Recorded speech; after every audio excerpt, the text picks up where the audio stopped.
Today, with 1.0 less than a month away, I wanted to take the chance to look back at the journey of Shapez 2, but for that, we need to start at the beginning of the journey, and that would be with shapes. In early 2022, Tobias, the founder of tobspr Games, started development on shapez.io, a top-down minimalistic factory automation game focused on extracting shapes and using a small selection of buildables to cut, rotate, paint and merge shapes together to produce progressively more complex shapes in an infinitely expanding map. It was a simple idea that was first inspired by actually the little wooden shaped toys that you have as a kid, making it very approachable, and it was then inspired by Factorio, intending to be a more streamlined approach to the factory genre, removing the pressure of combat and focusing on pure automation, one that grabbed the attention of myself and also many others. Now, the initial success of Shapez on Steam meant that tobspr Games could start growing into the team of 15 members that it is today, but more importantly, also start development on Shapez 2, the sequel to Shapez, but one that would have to be built from the ground up. The reason for this was Shapez was written in JavaScript. Effectively, it was just a website, which meant there was no support for efficient rendering or memory management.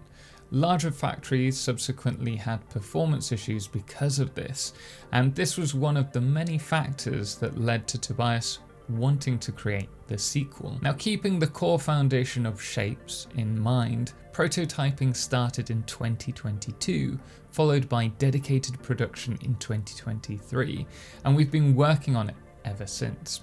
The game quickly got to a stage where it was playable, though it has definitely evolved a lot since then, as you can see from the early prototype footage that we have here, followed by the alpha footage. The real challenge though for Shapez 2 was taking already established features in other games, such as the train systems, and finding a way to innovate it and make it unique to Shapez. This was greatly helped by the community, who were often involved in the process, with us asking their thoughts and feedback on various ideas even before Shapez 2 was in early access, which came on August the 15th, 2024.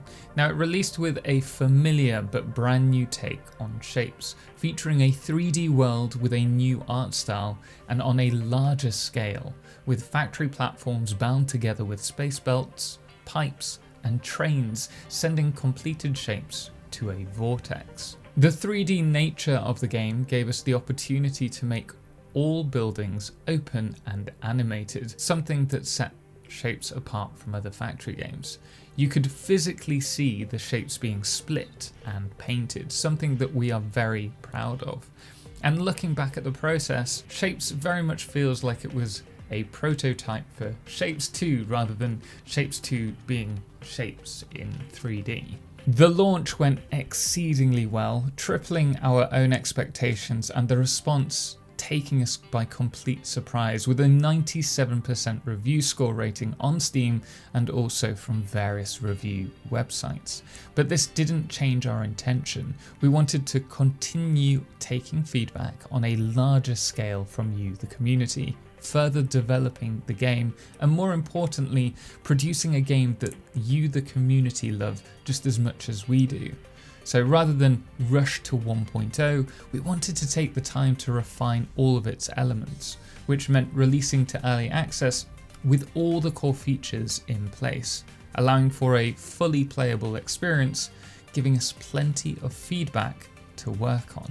And this paved the way to our first significant update at the end of 2024, a few months later. This was update 0.09, which brought with it major optimizations for some by spreading the workload across multiple cores, with multi-threading support seeing up to 40x the performance gains. We also reworked the space belt and pipe visuals, better showing the space belt layers, and added a new statistic panel allowing players to view delivery statistics and structure counts. In addition, We added 2 new larger platform variants, as well as a ton of smaller improvements and bug fixes that you, the community, helped us hunt down. Now, as you can probably tell, it's been really important to us throughout this whole journey to be transparent and involve the community in the whole process. We produced regular Steam devlogs, keeping you up to date with what we were working on,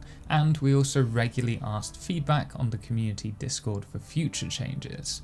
We even took part at Gamescom last year, giving us the opportunity to actually meet some of the community in person, and subsequently we actually plan to return there this year as well. In addition, we're now supplementing our devlogs with also regular videos like this one on our YouTube channel. So if you are interested in keeping up to date with us, then do make sure to subscribe. Just prior to Gamescom in June, we had the Dimensions update. This took the single platform build plane that you all used to and increased it to 3 platforms, allowing for a truly 3D experience, letting you build as wide or as compact as you wanted. And this was greatly helped by us quadrupling the throughput of our space belts, which we felt were taking too much space transporting resources to factories, and trains also received an overhaul at this point, both to design but also to logic, with us adding transfer stations, new quick stops and wait stops, and the ability to pick which layers stations unloaded shapes to. With the improvement to trains, we also implemented 3 new colours for trains and reduced the package sizes, whilst also adding further upgrades to trains in the shop. Now, to help with fitting everything together, we also added more platforms and overflow splitters to help you maximize your factory's efficiency. And this was improved further with multiple smaller quality of life and user interface improvements that made the game easier to navigate and play, such as the shape filter in the map, shop categories, and a better production overview when clicking on buildables. The Dimensions update actually gave us a lot of valuable feedback from the community, learning that the update was great in terms of the quality of life, and though it added an entirely new depth to the game, we knew that if we wanted to bring back more of the community for 1.0, then we'd need to focus on giving you something exciting to return for,